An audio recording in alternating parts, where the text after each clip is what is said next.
Cześć, hello, Siostok. Dzisiaj sobie pogadamy o kontrolerze SCSI, do Amigi oczywiście.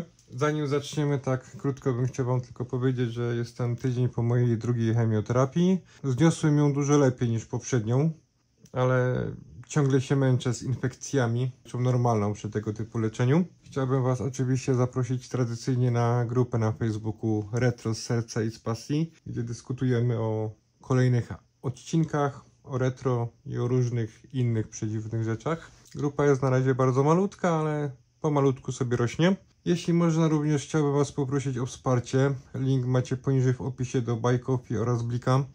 Moja sytuacja finansowa jest naprawdę niefajna, o czym opowiadam szerzej na moim drugim kanale, gdzie relacjonuję moją walkę z chorobą nowotworową. Jeśli nie jesteście w stanie wysłać mi jakichkolwiek pieniędzy, ja to oczywiście rozumiem. Możecie mi pomóc oglądając którykolwiek z moich filmów. Jest to wsparcie takie wymierne kanału i pozwala na jego rozwój. Zaczynamy odcinek.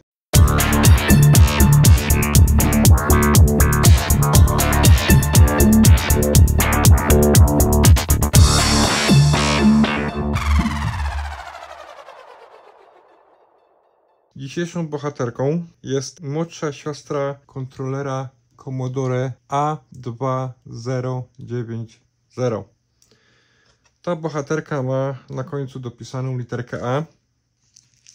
Co ciekawe, nie ma tego nigdzie na PCB. Nie wiem dlaczego. Jest to kontroler SCSI oraz dysków MFM, czyli właściwie to jest podwójny kontroler. Pochodzi on z 1988 roku, wtedy była jego premiera. Jego starsza siostra była uboższa, to znaczy nie posiadała tych układów ROM. Co za tym idzie, nie dało się z niej zbotować komputera. Czyli podłączaliśmy sobie dysk do kontrolera, kontroler do Amigi, a i tak wszystko trzeba było uruchomić z dyskietki. Inaczej się nie dało. To małe cudo już nie posiada tego problemu. Dzięki wspomnianemu ROMowi można uruchomić komputer z dysku twardego, ale tylko ze SCSI. Nie da się uruchomić z MFM-a dysku twardego. No, taka konstrukcja sprzętu. Niestety. Jest to taki dosyć solidny kawałek laminatu. Naprawdę solidny. To można spokojnie użyć do samoobrony. Autentycznie. To jest... No takiej rzeczy się w tej chwili nie produkuje. Zresztą sami zobaczcie. Spokojnie można się udać na jakąś rekonstrukcję bitwy średniowiecznej i tego użyć jako miecza. Ten kontroler jest dosyć ciekawie zbudowany. To właściwie są dwa kontrolery, tak? Bo jak już mówiłem, tutaj mamy złącze SCSI, tutaj mamy złącze dysków MFM. Można podłączyć 7 dysków SCSI oraz 2 dyski MFM. Mówię powoli, żeby nie pomylić nazw. Więc w sumie obsługuje on 9 urządzeń. Jego największą bolączką jest to, że w przypadku dysków SCSI on obsługuje dyski do 256 MB. No w 2025 roku znaleźć tak mały, sprawny dysk twardy, no to chyba graniczy z cudem. Być może ktoś coś takiego posiada. Nigdy nie miałem tak małego dysku w rękach. Znalazłem na internecie informację, że ktoś próbował rozwiązać ten problem i były tam jakieś nawet listingi, które próbowały to jakoś tam wyjaśnić, ewentualnie zrobić patcha do tego. Nie zgłębiałem tematu do końca. No ja tego kontrolera nie używam, tak. Uważam, że w dzisiejszych czasach dużo lepszym rozwiązaniem na przykład jest taki Octagon. Ups. O nim też będzie odcinek. Z takich ciekawostek, które bym chciał powiedzieć, to tak. Mamy tutaj układ MOS. Amigi i Commodorki były wyposażone w tego typu układy. Nie zgłębiałem się dokładnie, co on robi i jaki to jest dokładnie model. Czy to jest Commodorka, czy z Amigi. Kontroler jest 8-bitowy, więc podejrzewam, że to jest Commodorka, aczkolwiek no ja jestem pasjonatem, a nie ekspertem, więc mogę się mylić. Ale naprawdę takich bardzo ciekawych rzeczy jest tutaj procesor Z80. No to już montowany na przykład w Commodore 128. Bardzo taką niespotykaną w dzisiejszych czasach rzeczą jest obsługa dysków MFF. Są to takie dyski, miałem taki dysk, nie udało mi się go nigdy uruchomić tak faktycznie. Jest on wielkości cegły, głośny, prądożerny, o pojemności 40 MB. Ten kontroler obsługuje dyski maksymalnie do pojemności 16 Hz. Cokolwiek to znaczy, nie mam pojęcia jak to przeliczyć. To jest taka naprawdę bardzo stara technologia, która była jeszcze długo przed dyskami ID. Wpina się tu jedną taśmę, taką główną właśnie, dużą. I możemy wpiąć osobno 2 dyski. No bo to się z tego nie da. Więc jaki jest sens używania tego w dzisiejszych czasach? No choćby taki jak odzyskiwanie danych.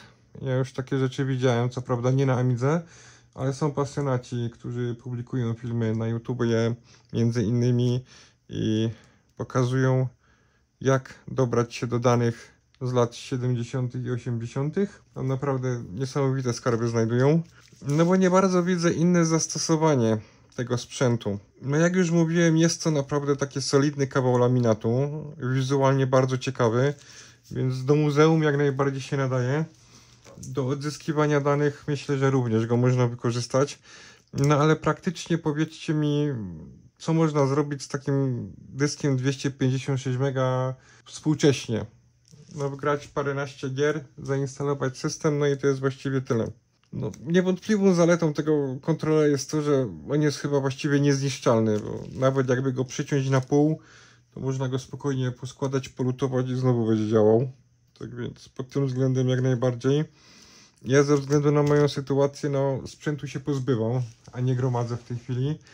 Jest to rzecz, która no jest mi zbędna, tak, leży od dawien dawna w szufladzie i wyciągnąłem ją, stwierdziłem, że pora poszukać jej nowego domu. Ciekawe tutaj są napisy, właściwie brak tych napisów. Znaczy mamy informację, że jest to kontroler dysku twardego i właściwie tyle. Nie ma tutaj nawet znaczka Commodore, nie ma tutaj opisu, co to dokładnie jest, jaki to jest model. Ja na podstawie zdjęć wywnioskowałem, że to jest A290A, a nie ta wcześniejsza wersja. Podejrzewam, że ten kontroler był fabrycznie zamontowany w Amidze 2000, dlatego nie ma tutaj żadnych innych oznaczeń. Taka teoria mi się wysnuwa, tak? Nie wiem, czy słuszna. Mamy tu jeszcze złącze DB25 do zewnętrznych urządzeń. Czy to wtedy był hit czy kit? No 1988 rok, 256 MB pamięci. No podejrzewam, że to robiło wrażenie, bo na przykład 5 lat później Amigi były wyposażane w dyski o pojemności 20 czy 40 MB. No PC-ty już tam miały tam 300-400 MB dyski twarde, więc 88 rok zapewne była to wystarczająca ilość na dane. No ale jak doskonale wiemy, Commodore świata nie zwojowało tym sprzętem. To tyle w dzisiejszym odcinku. Bardzo dziękuję za oglądanie. Trzymajcie się, bądźcie zdrowi. Bye bye. Wisson lata szro.